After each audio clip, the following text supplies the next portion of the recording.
Hey, welcome to the Pharmacy Residency Podcast, a member of the Pharmacy Podcast Network. I wanted to talk a little bit about ranking in a different way because most people don't understand this part of it. And what I'm going to do is I'm going to talk about ranking from the point of view of the residency and what happened recently last year versus what has happened in the years before that. So let me explain what is a somewhat obscure concept, which is how they explain where residencies did and how residencies did. So the more popular the residency, the more likely that they're going to rank and match in higher positions. And the way that they do this, and it's a little bit hard to see if you're looking on your phone, but it is the distribution of the ratio of the least preferred matched rank to the number of positions filled. So I'm going to give you a Word document that has this for you and kind of talk a little bit about it here. So the least preferred match rank is how far down the list did they go to the number of positions filled. So let's take a look and kind of understand the concept first, and then we'll look at what's happened from 2017 to 2020 and then the big change to 2021. And we're going to kind of get an idea of what's happening and what kind of trend we have, and more importantly, how you can better make a decision about where you're going to rank your programs. So when you are talking about least preferred match rank to the number of positions filled, it is literally the least preferred match rank. So if I have a residency and I match to my number 1, number 2, number 3, number 4, number 5, and number 6 choice, and there were 6 positions, I have a ratio of 1. That is my least preferred match rank, my 6th choice, I still got.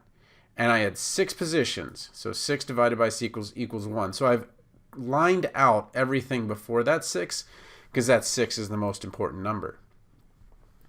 If I did that and I went to 12 and I just put in some fictitious numbers, 4, 6, let's pretend I matched 4, 6, 7, 8, 9, and 12. The only number that matters is the 12. And so I had to go all the way down to my number 12 for those 6 positions, which means that I have a ratio of 2. Now, on average, the average is actually, the average was 2.6 last time, but 2.6 is a weird number to work with, so we're going to call it 2.5. To get to 2.5, I could match with my 3rd, 6th, 8th, 9th, 10th, and 15th. 15 is the magic number, divided by 6 makes 2.5. So that's where it was last year. And last year, half, obviously if it's in the middle, half of the programs will match to their 15th and higher if they have 6 positions.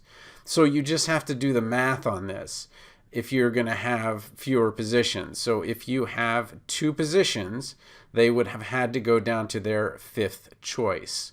So the more positions you have, the further down they can go and maintain this kind of ratio.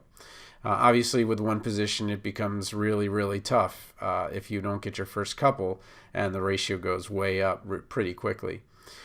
However, this is the big news, or this is the most important thing that you need to know, is that the trend from last year of 2.6 went to 2.9. I'm rounding up to 3 because the math is just easier. But they could have ranked their 6th, 7th, 8th, 9th, 10th, but it took them all the way to their 18th to fill that 6th position. And then that gave them a ratio of 3. So if you're applying to somewhere with 6 positions, and last year their ratio from least preferred match rank to the number of positions filled was a 3, that means that they went all the way down to their 18th choice.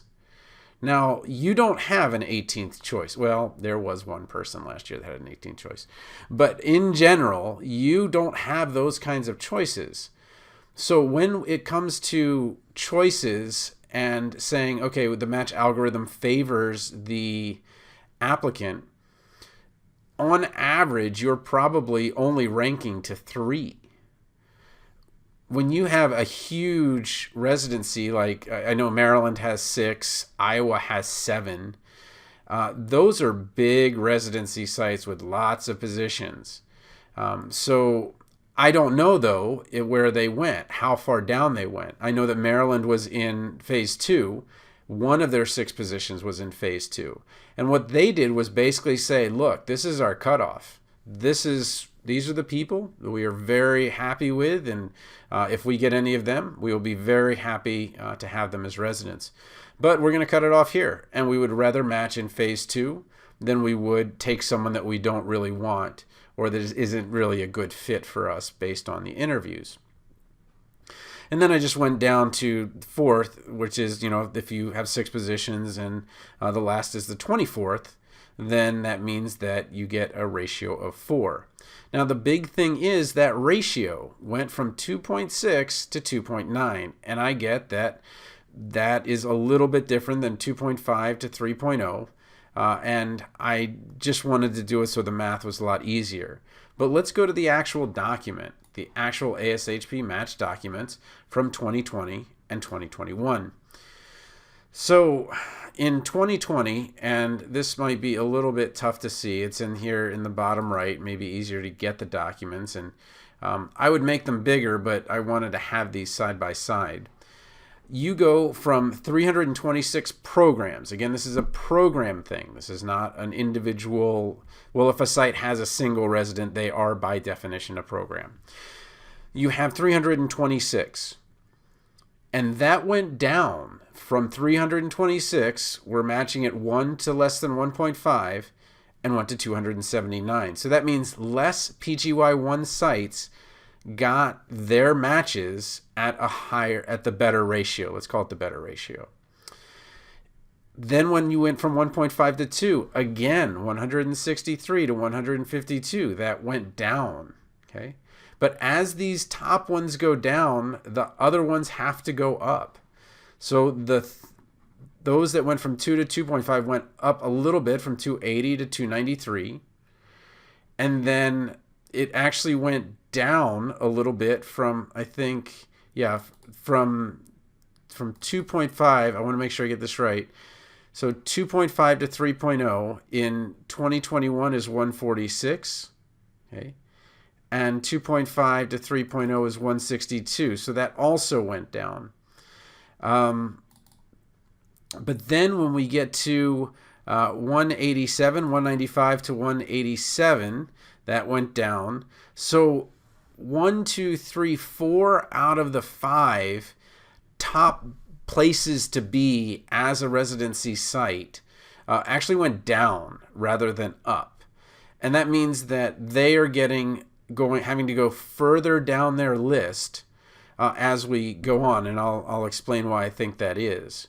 But eventually it has to go up. Somebody has to fill those positions. And what happened was when you got to this 3.5 from 4.0, it did go up 73 to 91. And you say, well, that's not that many. But when you do the math on something like that, 73 to 91, you're saying, so 91 minus 73 over 91, right? Am I doing that right? I didn't do that. It didn't pick it up right. 91 minus 73 equals 18 divided by 91 equals 19%. That went up 20%. Then when we look at the next one, okay, where we have 260 going up to 344, okay, so we'll do the same thing. 344 minus 260 divided by 344. Oops. Divided by 344. Okay. That went up 24%. Okay. And then no positions filled went up as well, 72 to 85. Okay, so 85, this is a tiny number, minus 72 equals divided by 85, went up 15%. So that's why I'm saying this year I'm predicting there will be more no positions filled, because what keeps happening is as this group of lesser qualified applicants is coming in, and I say in general, I'm not saying that you personally might be not qualified, but I'm just saying that the pharmacy school acceptance rates went from 30% to 90%. something has to happen there. In some way, you cannot eliminate that many people and not have an impact on the quality of those that are graduating in some way. And what I'm saying is that as we get more sites and as the number of students applying actually starts to go down, many programs have found that they got less applicants. I think that this number is going to be huge, where they're just not going to get the people that they were hoping for. And that they're going to say, well, this is our cutoff. We know what the match rate is in phase 2. We know that if we go to phase 2, we are going to have many very qualified applicants. And we would prefer to, be in a sea of what I believe this year will be 400 programs or 400 spots rather than a sea of 4,000 spots. So what I'm trying to tell you is that it's encouraging on the side of the applicant. It is discouraging on the side of the residency. The residencies are going to start getting people that they less want, or I don't know how to put that they ranked lower. It's not that they didn't like you, it's just that they liked someone else better. And so when you talk about like, oh, I got my second choice, oh, I got my third choice, if you are a site, for example, that has 7 spots and has a ratio of 4, they're saying, oh, we got our 28th choice, right? So first, second, and third is not a terrible thing to be. So let's take a minute to go to where we can go to the applicant side of things and kind of figure out where you will actually end up. All right, so what I've done now is I've pulled up the sheets that have to do with the applicants. And on the applicant side, things have not changed a lot. And that makes sense because there just are not a ton of applicants that have a lot of places to rank. So the reason why number 1 is so prevalent is because really there are a number of people that have only one site to rank. And then others that maybe have 1 or 2 or 3. So when you talk about the vast majority of the rankings, okay, you can see that only about 300, and this is about the same for 2020 and 2021, of the 3,600, so 10%, ranked 4 or 5 or higher. 90% will rank 1, 2, or 3. So from the applicant side, applicants are like, oh my gosh, this is great. I ranked my number 1 and I got it. But on the residency side, they're like, great, we got our number 28. And that's the thing, is that it's so different on both sides that there's elation on the applicant side, because it's always it's 90% of the time going to be 1, 2, or 3. And only 10% of the time 4 or 5. But still, a lot of times, if you go by that kind of gold, silver, bronze medal analogy, where a bronze medalist is much happier than a silver medalist. And this has to do with counterfactual arguments. I won't get into it, but basically, if you're a silver medalist, all you're doing is thinking about what you could have done to get gold. And if you're a bronze medalist, all you're thinking is whoa, I almost didn't get a medal at all. And so you're counterfactually arguing down versus counterfactually arguing up. And when you're, ranking, when you get your second choice, you're like, oh, what did I do wrong? Why didn't I get my number 1? But when you're, at your very last one, your third or your fourth or your fifth, and that was your very last one, you're like, whoo, oh man, almost didn't match this year. Oh, I'm really happy I matched there. So it's kind of funny that if you would actually talk to the 873 that got their second rank, I bet that they would actually be a little bit disappointed, because they're looking at the number 1 like, ooh, what happened? Why didn't I get my number 1? It was so close. And on the other, side, the 3s, 4s, and 5s are probably like, whoa, that was a close one. I got it. And then there's, the vast majority, 2143 out of 3741, the vast majority are getting their top rank. And of course, they're happy. They got the gold medal.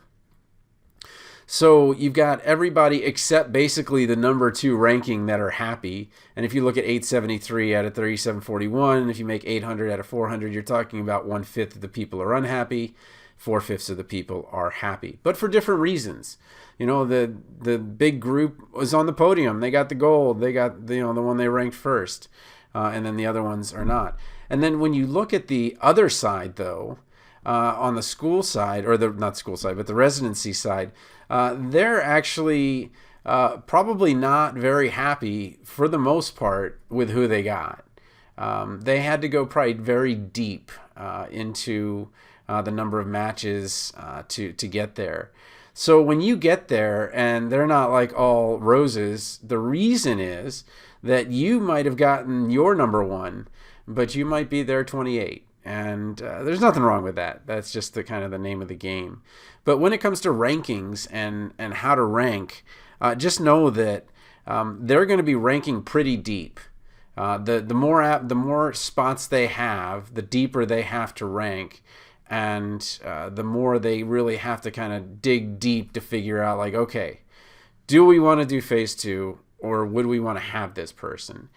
And so if you see a place that you matched or you didn't match, and they have a phase 2 spot, what they were basically saying to you is, even if they say, oh yeah, reapply, is that we had a chance to pick you. And we decided that it would be better to go to phase 2 than to pick you, which is a little bit disheartening. I get that. That's a little disappointing. But what you know, though, is that they had the chance to pick you, and they decided not to. And so you, for whatever reason, did not meet their criteria. And with phase 2 being a little bit tougher than phase 1, it would be unreasonable to reapply to a place that has a place in phase 2, but that you didn't match to.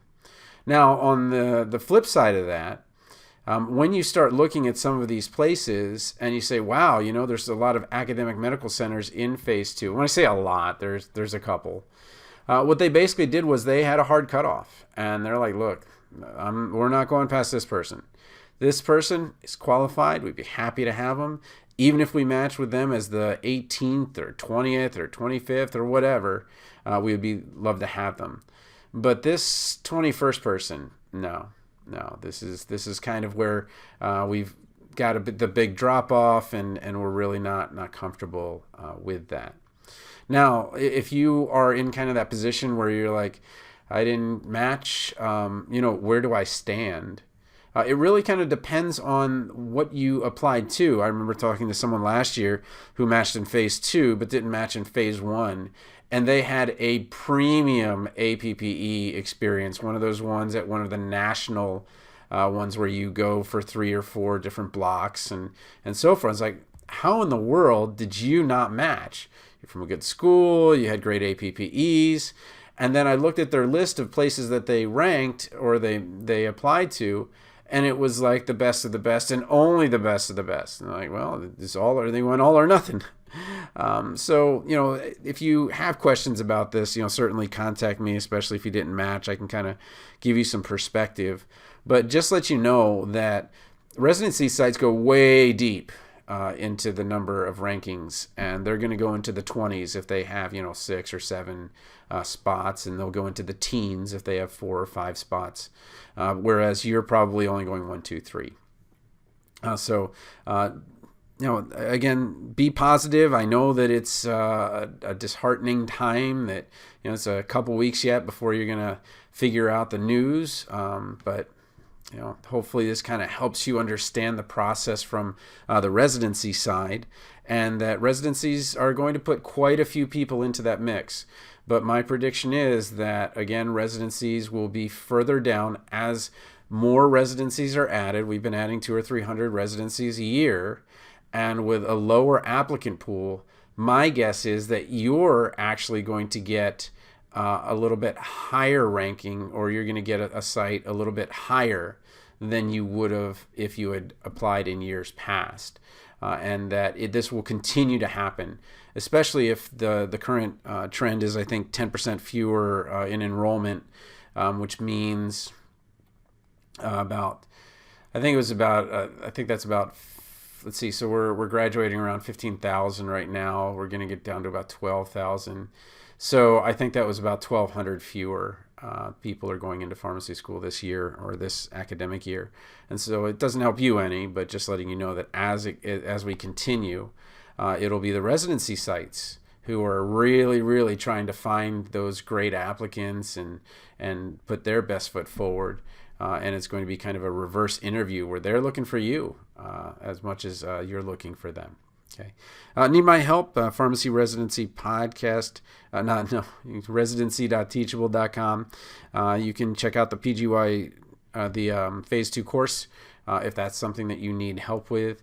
I know it's really disappointing. There's 1,600 of you that have not gotten a single interview. And I know many of you are like, all right, well, I went for it. That's fine. I'm going to take this job in community, and I'm really happy with it. It's got a bonus, all that stuff, some flexibility and things like that. But many of you are going to want to do Phase 2. So TonyThePharmacist@gmail.com or residency.teachable.com. Be happy to help.